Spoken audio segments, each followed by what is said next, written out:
balik na po tani karon sa ato ang storytelling about sa So, dessert mo padayon. Hello there mga kachar. Welcome to my channel, our vlog. akong i-share sa inyo ha atong gikan sa high school ko nga nag-experience nako sa ako ang pag working student nga himutang na to og wala niya butog isa ka tuig. First time nako ato mao pa man jud toy pag intra mo nako ato niya.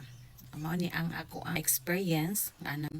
ang trabahoon yun sa if ikaw nga working student ka is manghinlo jud ka sa balay dayon imo nang hinloan tanan ang sulod sa panimalay og sa gawas and then adisir ka mo ato og eskwelahan kinahanglan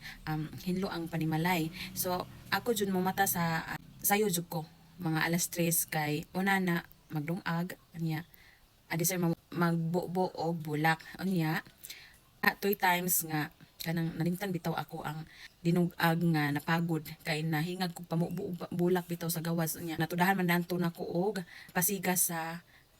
kani LPG nga dumaganan ug sa dihang napagod na tingana ko kay grabe namang baho aron og kana ang pagod na yun ang kanon ho Ginoo ko pag ato nako na ito na isikakilin pero glad gihapon ko kay wa ko jud ato nakatagamtam og kasaba mao toy pinaka worst nga ko nga experience nga napaguran og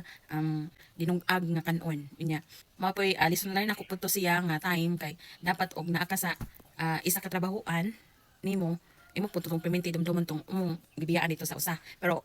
lison ang pud og kana ang magdungag ka sige kag atong pila may ka oras dito nya na lang jud man to akong gibuhat nga magdumdum nako siya bintin nya wato siya nga time is murag second day og third day murag ana bitaw nya pag human og dungag manato no na mo og bulak pag human pamubog bulak ang lampaso ko sa dito sa ibabaw kay murag dili siya ingon nga second floor nga balay bitaw nga uso sa una nga sa kaon ang isig ka kwarto pero flat ragod ang kani ang sa iyahang gikan sa sala padung sa kusina ayon ako dito sa babaw diha man akong kwarto diha sa ikaduha nga kanang kwarto so ang lampaso ko dian na ayahay kay ko ato nga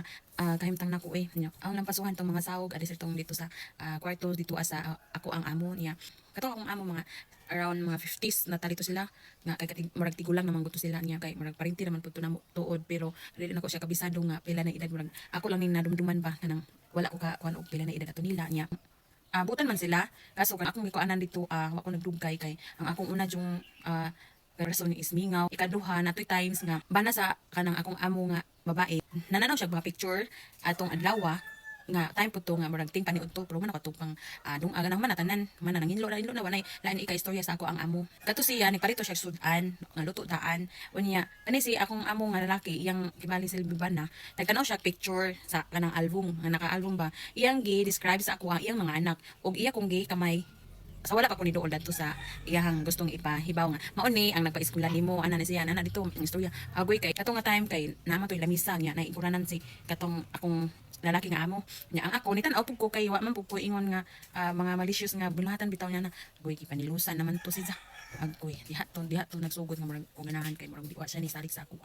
katong nga time matong ni ulit nako wala ko nagpadayon So, kana lang ako lang ipadayon po sunod